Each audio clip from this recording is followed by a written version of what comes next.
Gusto ko pong magpasalamat sa inyong lahat. Kahapon pa po ay tinitingnan ko na kayo. Lalong-lalo na po yung nanggaling pa sa malalayong lugar. Meron pa po ako nakitang nasa panig ng katandaan, mga lolo at mga lola. Kahit na po ang lakas ng buhos ng ulan, walang tumitinag, walang umuuwi. Lalo na kung nagpapahayag po kayo ng ating pagkakaisa. Ang ating hinahanap na katarungan, hinahanap nating katotohanan, transparency at accountability. Salamat po sa lahat ng mga kapatid sa Iglesia ni Cristo.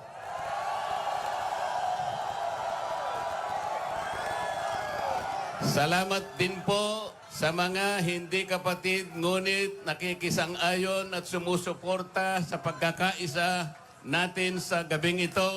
Ang iba po ay mga kakilala ko, yung iba po ay hindi ko man kakilala. Ngunit nagpahayag po sila ng pagsuporta at pagmamahal sa ating bansa at sa ginagawa natin ngayon. Hindi na nga po sana ako pupunta dito.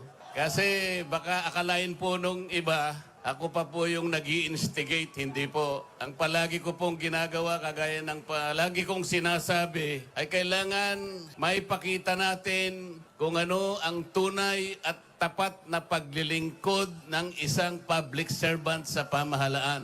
Gusto ko pong gamitin ang aking sarili na isang mabuting halimbawa kung paano ang isang public official ay tumupad ng kanyang tungkulin dahil siya'y pinagtiwalaan ng mga tao para sila ay paglingkuran. Hindi ko po alam kung paano ko kayo pasasalamatan sa tuwing nababanggit ang aking pangalan na sinusuportahan po ninyo ang aking ginagawa para sa ating bansa. Pangalawang araw na po ito, ngunit hindi ko nakikita sa mukha ninyo ang kapaguran. Hindi ko po alam kung paano ko magpapasalamat sa inyo. Kung magagawa ko lang, napuntahan ko kayong isa-isa para yakapin ko kayo. Gagawin ko po. Naisip ko nga, magdadala na lang ako ng hopya. Pero nung makita ko po na napakarami ninyo, kahit 30 pabrika ng hopya, hindi magkakasa sa inyo. Bakit nilulunod ang pag-iimbestiga sa flood control scam? Bakit si Marcoleta ang ikukulong, kayo ang mandarambong? Meron po akong babasahin sa inyo, alam nyo na po ito, pero kailangan pong alam ko uli sa inyo para maitatak po sa ating puso. Ang babasahin ko po sa inyo ay yung pambungad o yung preambulo ng ating saligang batas. Ito po ang kauna-unahan, ito ang pambungad, ito yung panimula. Kung tawagin natin sa English ay preamble. Ito po ang sama-samang isinulat ng bawat isang Pilipino noong ang ating saligang batas ay ating pinagtibay. Babasahin ko po. Kami ang nakapangyayaring sambayanang Pilipino na humihingi ng tulong sa makapangyarihang Diyos upang bumuo ng isang makatarungan at makataong lipunan at magtatag ng isang pamahalaan nakakatawan sa aming mga mithiin at mga lunggatiin, magtataguyod ng kabutihan sa bawat isa, mangangalaga at magpapaunlad ng aming kamanahan at titiyak para sa aming sarili at sa angkanang susunod ng mga biyaya ng kalayaan at demokrasya sa ilalim ng pananaig ng batas at ng pamahalaang puspos ng katotohanan, katarungan, kalayaan, pag-ibig, pagkakapantay-pantay at kapayapaan ay naglalagda at naghahayag ng konstitusyong ito. Mga kababayan, ito po ang batayan kung bakit nandito tayo ngayon. Nais nating ipaalala sa pamahalaan ang ating mga layunin, ang ating mga adhikain, ang ating mga pangarap para sa ating sarili at sa susunod na saling lahi at ang ating pangarap sa ating pinakamamahal na bansa.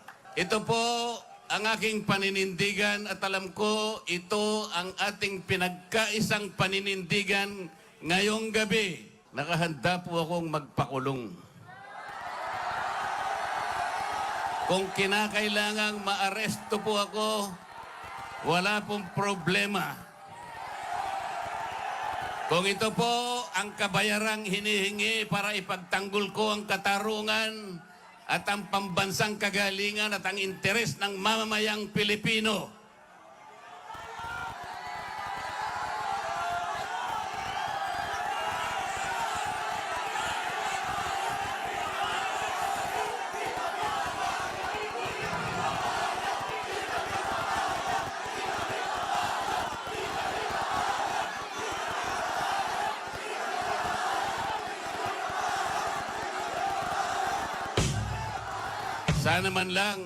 Sana man lang may ninakaw ako.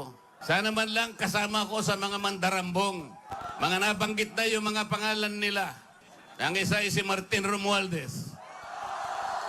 Ang pinagdalhan ng mali-malitang pera.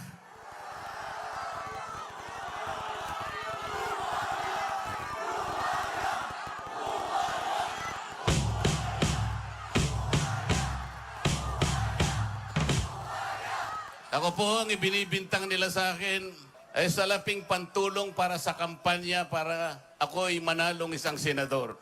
Mga kaibigan po na pribado at sarili lang pera ang kanilang itinulong sa akin, baka sakaling manalo nga po ako at nanalo nga po.